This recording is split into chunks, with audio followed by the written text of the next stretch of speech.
제가 상담하면서 많이 겪어보니까 고객님들이 이거 놓치면 돈 버리는 순간들이 있더라고요.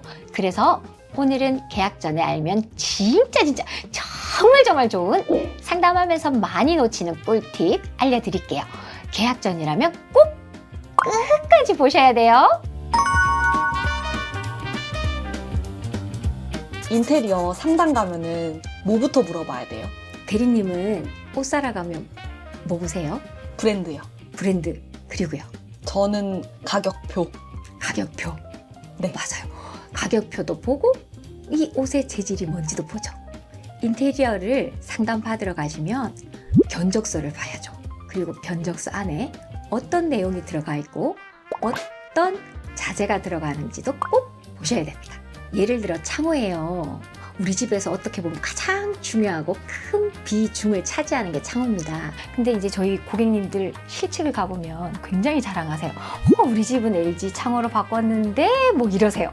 그래서 제가 이렇게 막 실측하면서 보면 틀은 분명히 LG였어요. 근데 유리를 봐요. 지인이라고 적혀 있어야 되는데 무슨 공업사라고 적혀 있어요. 그건 뭐냐? 카피인 거예요. 또 우리가 옷을 입을 때도 외부에 입는 옷이 있고 안에 입는 옷이 있어요. 창호에도 내창이 있고 외창이 있습니다. 발코니 창은 발코니에 전용에 써야 되고 내부 창은 내창에 써야 돼요. 근데 싸게 하려면 내창을 발코니 창으로 써요. 확장을 했어요. 근데 내창을 확장한 부분에 써요. 그럼 어떻게 될까요? 추울 것 같아요. 맞아요. 그래서 단열의 효과가 떨어지기 때문에 굉장히 추워져요. 우리 집 너무 싸게 잘했는데 막 이러세요. 가끔은 창호값이 왜 이렇게 차이가 나요? 이렇게 말씀 많이 하세요. 그럴 때는 제가 분명히 말씀드리죠. 정확하게 제품명이 기재되어 있는지 내창인지 외창인지 정확하게 확인하시라고 말씀드립니다. 예를 들어 발코니 이중 창호입니다. 그럼 발코니 이중 창호인지 기재가 되어 있어야 되고요. 두 번째는 발코니 이중 창호의 사이즈입니다. KCC 기준으로 했을 때는 251이라고 기재가 되어 있으면 정품입니다. 그리고 또 페어 유리이기 때문에 유리가 총 2장, 4장이 들어가게 돼요.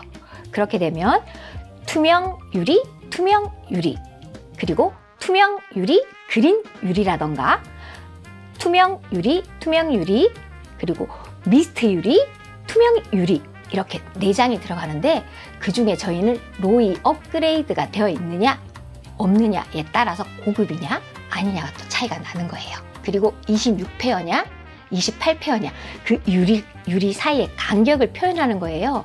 그걸 정확하게 기재해 주시는지 확인하셔야 됩니다. 만약에 그러면은 견적서를 대충 보고서 어차피 다 비슷하겠지라고 생각하면은 굉장히 위험한 거네요? 그럼요. 예를 들어서 마루의 종류가 어마무시하게 많아요. 마루만 집중으로 하는 회사 같은 경우는 진짜 종류가 수백 수천 가지예요. 위에 올라가는 소재에 따라서 그레이드가 뭐 어마무시한데 예를 들어 구정마루입니다 하고 얼마 이렇게 되어 있는데 막상 우리 집에 시공된 것 아주 하급이에요. 근데 비용은 어느 그레이드인지 아무것도 몰라요. 그랬을 때 하자가 났어요? 그럼 누구한테 가서 어떻게 하소연을 하실 거예요? 예전에 저희 한번 시공 사례가 있었거든요. 고객님들이 어떤 마루 유행하는데 이거 해주세요 라고 말씀을 하세요. 그래서 한번 해드렸단 말이에요. 그랬는데 그때 당시 그 마루에 필름지가 굉장히 안 좋았나 봐요. 필름이 다 뜬 거예요. 근데 그 회사도 인지를 하고 전체적으로 리콜 해드린 적이 있거든요. 그것처럼 마루의 수종이 뭔지 그리고 두께가 뭔지 정확하게 기재되어 있고 그리고 그 스펙이 뭔지 합판인지 MDF인지 SB 마루라고 신소재인지 정확하게 확인을 하셔야지 고객님들이 손해를 보지 않습니다. 비슷해 보여도 가격은 수백 수천이 차이가 날 수도 있고 살면서도 체감되는 부분이 절대 가볍게 보시면 안 됩니다. 그러면 소비자 입장에서는 업체에 어떤 식으로 질문을 하면 될까요? 저희 집에 들어가는 자재는 뭔가요? 라고 물었을 때 정확한 브랜드, 명칭, 소재를 확인해 주시면 괜찮을 것 같습니다. 정리하자면 계약 전 견적서를 확인하실 때는 얼마냐가 아니라 어떤 제품이냐가 중요합니다. 이건 진짜 중요한 정보인 것 같아요. 혹시 또 확인해야 될 게 있을까요? 두 번째는요, 타일을 덧방으로 하는 건지 꼭 체크하셔야 합니다. 타일 덧방은 타일 기존에 있던 그 위에 그대로 한 번 더 시공하는 시공법을 말하는 거예요. 아, 그래서 덧방하면은 싸게 해준다는 말이 있는 거군요. 네, 보통 철거하지 않고 한 번 더 위에 시공을 하게 되면 인건비라던가 시간적으로 많이 비용 절감을 하기 때문에 조금 더 유리한 면이 있죠. 처음에 비용을 아끼려고 더 시공을 했다가 몇 년 지난 뒤 타일이 탈락하거나 들떠서 전체적인 철거를 할 수밖에 없는 상황이 생길 수도 있습니다. 그럼 공사를 2번 하는 셈이네요? 네, 공사를 2번 하는 것뿐만 아니라 살면서 하시게 되시면 기본적으로 보양 작업, 추가적인 작업 비용, 그 다음 마음고생, 스트레스, 분진 굉장히 힘들어집니다. 그래서 처음부터 이 집에 더 시공이 필요한지, 전체 철거가 필요한지 반드시 현장 체크를 꼼꼼하게 하시고 난 다음 확인하시는 게 분명히 필요하십니다. 그러면 타일은 전체 철거가 정답인 걸까요? 저는 전체 철거가 무조건 답이라고 말씀드리진 않고요. 현장 상황에 따라서 말씀드리긴 합니다. 현장에 가서 벽 타일이 단단하게 잘 붙어 있는 경우는 그대로 재사용하자고 말씀드릴 때도 있습니다.